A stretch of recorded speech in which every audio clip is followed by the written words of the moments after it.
Okay, this is the video I'm taking because I don't trust my insurance company. And here it is, 2 weeks after Sandy, and I still got the tree in my house. And I wouldn't take it off until they did something for me, and they came back twice. And the second time, you had to look at the roof. And I told them, don't worry about the roof, just the tree up my freaking house. It was my fence that got blasted off the hinges. That's my other fence. Let me just do this video for documentation purposes, because I am a guy that will not let an insurance company run over him. There's principles. There's my fence. There's the tree.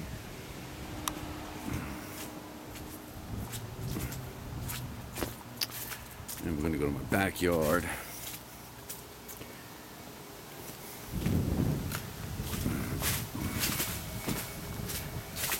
All these branches and stuff I'm not worried about. It's this beast.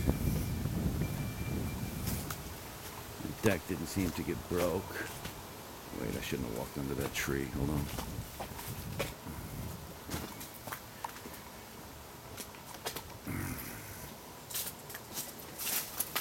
I already had my, you can see where I cut that off, which sucked, but it was that branch spun completely, so now I'm really worried about it, because that branch used to be way up on top of those wires, and it had pulled the wires down below the roof line.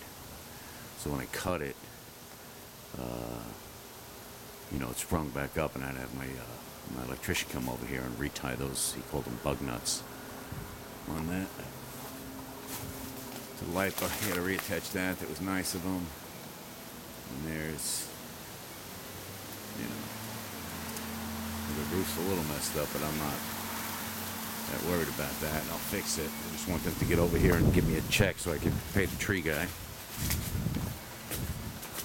And because I pretty much decided I'm not Paul Bunyan here. I mean, I do marine salvage, and I've gotten checks already. And boats. Here's my freaking really nice landscape backyard that this kind of got trashed out. They were all glued together, so that's going to be fun putting those back together. And then this is the tree root. It's about 5 feet in the air. And there's the electric line that goes out to my pool.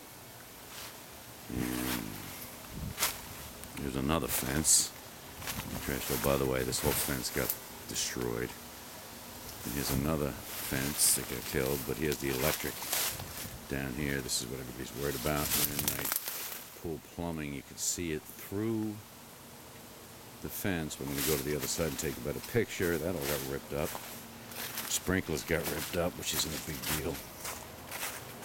My neighbor's a sprinkler guy.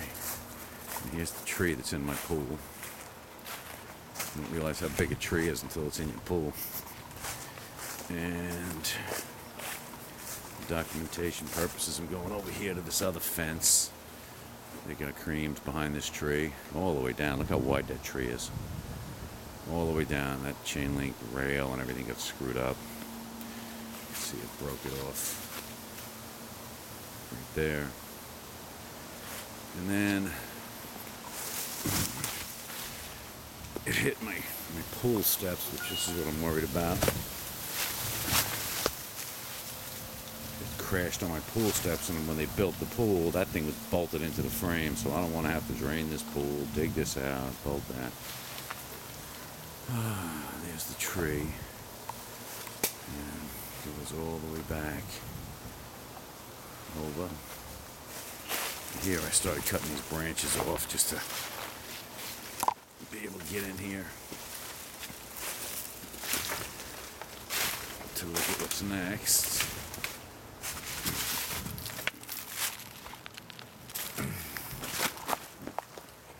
And then there's some electric I had on the tree. That was my spotlight, so that was up. I needed a ladder to get to that. And then this concrete pad that I made for this filter is gone. All the electric down there just got destroyed. There's my pool box. The electrician said they gotta get a new one. All the wires that go into it. Here's my fence. It somehow ended up on this side of the other fence, which was kind of a bizarre thing. And then there it is. And they want the tree guys want $6,700 for the tree on the house and this tree. And the story is they can't get a machine to my backyard. Which I guess I should have documented that via video, because it seemed high to me, it seemed high to the insurance guy. Yeah, look, I pulled the branch out of there, out of my pool cover.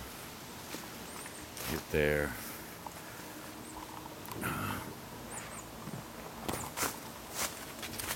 And it's the tree. The problem is they can't get back here with a machine because it's just too narrow.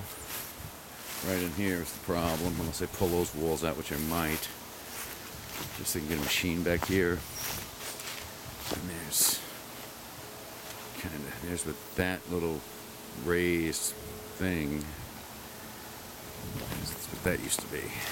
Raised bed. And then, if you go back here into the woods, which I didn't notice, which he starts telling me the neighbor's responsible for it, the insurance guy, which was my first red flag that I had a shit insurance company.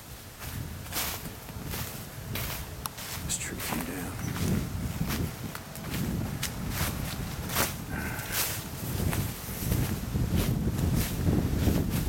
That tree, the one that's leaning over his property, wasn't leaning over his property. And when I took my first pictures of this place back here, I didn't notice, because you only notice it from certain angles. And believe me, from his house, you could notice it. That tree is now way leaning over his property, and it broke his, I guess it just bent the top rail of his fence. So he goes put that long pole out of there. Replace that section. And if you look, you could down here, you could see it's cracked in there at the base. It's like a triple oak tree jobby. You hear that on that fence? You hear it moving? So, the insurance company's telling me that that's not covered, but